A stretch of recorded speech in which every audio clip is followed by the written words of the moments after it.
وأمينه الأجود وهو المرسل الأكمل الأجمل الأفضل الأعظم الأكرم الأحلم والأعلم وعلى آله وأصحابه وذرياته أجمعين أما بعد فأعوذ بالله من الشيطان الرجيم بسم الله الرحمن الرحيم ولتكملوا العدة ولتكبروا الله على ما هداكم ولعلكم تشكرون صدق الله المولانا العظيم وصدق رسوله النبي الكريم الأمين ونحن على ذلك لمن الشاهدين والشاكرين والحمد لله رب العالمين مولاي صل وسلم دائما أبدا على حبيبك خير الخلق كلهم مولاي صل وسلم دائما أبدا على حبيبك خير الخلق كلهم هو الحبيب الذي ترجى شفاعته هو الحبيب الذي ترجى شفاعته لكل حول من الأحوال مقتحم مولاي صل وسلم دائما أبدا على حبيبك خير الخلق كلهم ثم الرضا عن أبي بكر وعن عمر ثم الرضا عن أبي بكر وعن عمر وعن علي وعن عثمان في الكرام مولاي صل وسلم دائما أبدا على حبيبك خير الخلق كلهم يا ربي بالمصطفى بلغ مقاصدنا يا ربي بالمصطفى بلغ مقاصدنا واغفر لنا ما مضى يا واسع الكرم مولاي صل وسلم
مہینہ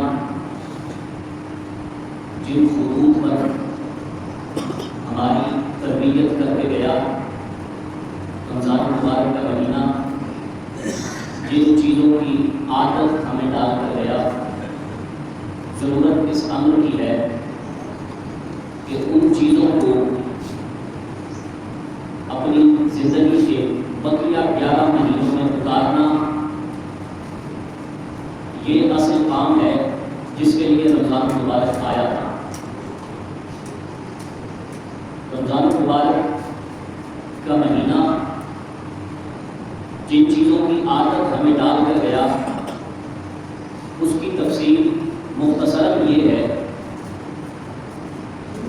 کہ اللہ کے بندوں نے اپنا ایک اوقات ہر کام کے لیے سیٹ کر دیا۔ کھانے پینے کا وقت بھی مقرر ہو گیا، یا سحر میں کھایا جاتا تھا یا افطار میں کھایا جاتا تھا۔ عبادت کا وقت سیٹ ہو گیا کہ ہم اپنے دیگر کام کاج کو چھوڑ کر رمضان المبارک کے مہینے میں خصوصی طور پر نمازوں کا اہتمام کیا کرتے تھے۔ جیسے سال کے باقی 11 مہینوں میں ہم کام کے ساتھ وابستہ ہوتے ہیں، رمضان المبارک کے مہینے میں بھی ہم کام کرتے تھے، لیکن اس کے باوجود ہم عبادت کے لیے وقت نکالتے تھے۔ نماز کی ادائیگی کے لیے اپنی دکان چھوڑ کر واجبات نماز ادا کرنے کے لیے مسجد میں جایا کرتے تھے۔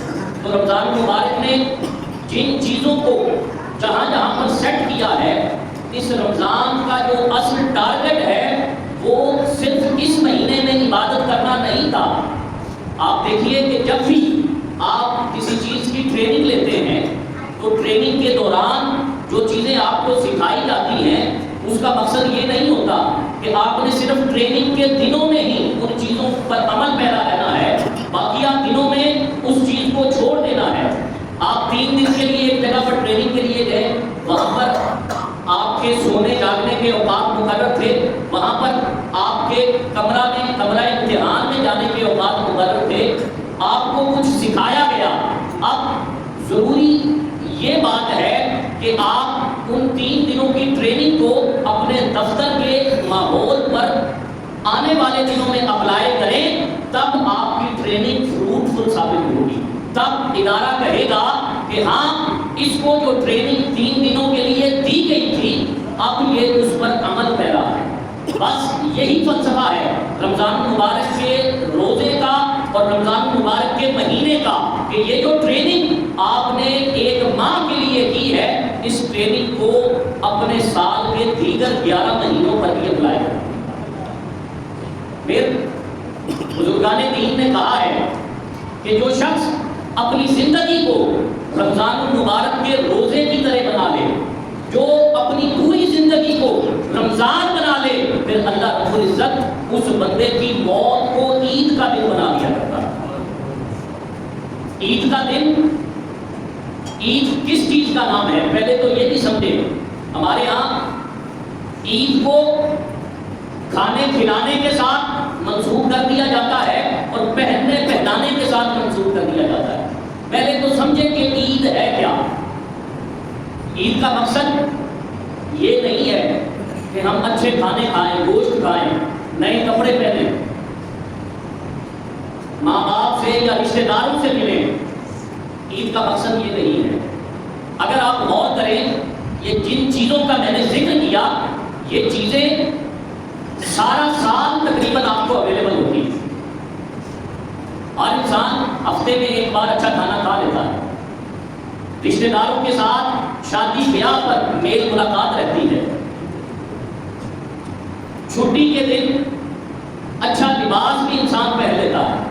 تو یہ چیزیں تو پورا سال ہی موجود رہتی ہیں۔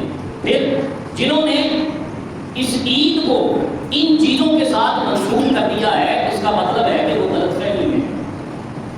تو عید کا اصل فلسفہ کپڑے پہننا، رشتہ داروں سے ملنا، بازاروں میں پھرنا نہیں ہے، بلکہ عید ہے کیا کہ اللہ رب العزت نے ہم پر رمضان المبارک کے روزوں کو فرض کیا۔ ہم نے اللہ رب العزت کی لگائی گئی ڈیوٹی کو اپنے جسم پر اور اپنے شعور پر اپلائی کیا. اب وہ جو عید کی رات ہے اس رات روزہ رکھنے والے کے لیے اللہ رب العزت کی طرف سے بخشش کا پروانہ مل جاتا ہے. وہ بخشش کا پروانہ وہ اصل میں اس عید کی خوشی کا باعث ہے کہ انسان اس دن کو خوش ہوتا ہے. خوشی کیا ہے؟ نئے کپڑے پہننا، کھانا کھانا، گوشت کھانا نہیں. خوشی اس بات کی ہے کہ اللہ رب العزت مجھ سے راضی ہو گیا. اللہ رب العزت کی رضا کی خوشی آج کے دن ہم سیلیبریٹ کرتے ہیں. اور پھر جب بندہ اس خیال میں ہوتا ہے کہ اللہ رب العزت مجھ سے خوش ہو گیا ہے، اب وہ اس خوشی کو بانٹتا ہے. وہ اپنے والدین کے ساتھ بھی ملتا ہے، عزیز و اقربا کے ساتھ ملتا ہے، غریبوں یتیموں مسکینوں کا خیال اس لیے رکھتا ہے کہ اللہ رب العزت مجھ سے راضی ہو گیا. نئے کپڑے بھی اسی چیز کی علامت ہے کہ آج وہ دن ہے کہ جس دن اللہ رب العزت مجھ سے راضی ہو گیا. ویسے اسلام خوبصورت دین ہے، ایک مکمل ضابطہ حیات ہے.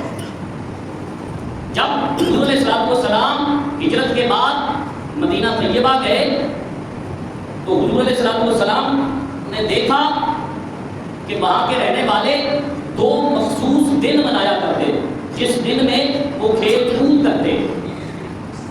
حضور علیہ السلام نے پوچھا کہ یہ کیا ہے؟ تو انہوں نے بتایا کہ یہ دور جاہلیت سے یہ تہوار چلے آ رہے ہیں کہ ان دو دنوں میں ہم کھیل کود کرتے ہیں، خوشی مناتے ہیں. تو حضور علیہ السلام نے فرمایا کہ اللہ رب العزت نے ان دو دنوں کے بدلے مسلمانان عالم کو دو عیدیں عطا فرمائی، ایک عید الفطر اور دوسری عید الاضحیٰ. ویسے مسلمان کی ہر خوشی قرآن مجید کے ساتھ جڑی ہوئی ہے. مسلمانوں کی ہر خوشی قرآن مجید کے ساتھ جڑی ہوئی ہے. وہ کیسے کہ جب ہم چھوٹی عید مناتے ہیں عید الفطر، یہ نزول قرآن کی ابتدا کے طور پر ہم عید الفطر مناتے ہیں کہ قرآن مجید کا نزول رمضان المبارک کے آخری عشرے میں لیلۃ القدر میں آغاز ہوا. نزول قرآن کا نزول قرآن کی خوشی میں ہم عید الفطر مناتے ہیں.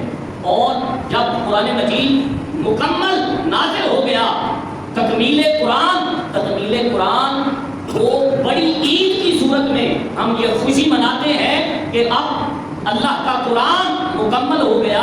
اس کی خوشی میں ہم بڑی عید منا رہے ہیں. تو جب مسلمانوں کی دونوں خوشیاں قرآن سے جڑی ہوئی ہیں تو پھر جو اہل قرآن ہیں، اہل قرآن سے مراد یہ وہ لوگ ہیں جو قرآن مجید کے ساتھ جڑے ہوئے ہیں. قرآن مجید کے ساتھ جڑا ہوا کون ہے؟ جس کو قرآن یاد ہے، جو تراویح میں قرآن سناتا ہے. جب ہماری خوشیاں قرآن کے ساتھ جڑی ہوئی ہیں تو پھر ہمیں بھی چاہیے کہ ہم اپنی ان خوشیوں میں یہ جو اہل قرآن ہیں، آپ کی مسجد کا امام جو مصلی پہ کھڑے ہو کے آپ کو نماز پڑھاتا ہے، یہ اہل قرآن ہے، کیونکہ نماز میں قرآن مجید کی ہی تلاوت کی جاتی ہے. وہ قاری قرآن جو رمضان المبارک میں مصلی امامت پر کھڑے ہو کر پورا قرآن آپ کو سناتا ہے، وہ بھی اہل قرآن ہے. جو آپ کی مسجد میں آپ کو واعظ کرتا ہے، قرآن سے ہی واعظ کیا جاتا ہے، وہ بھی اہل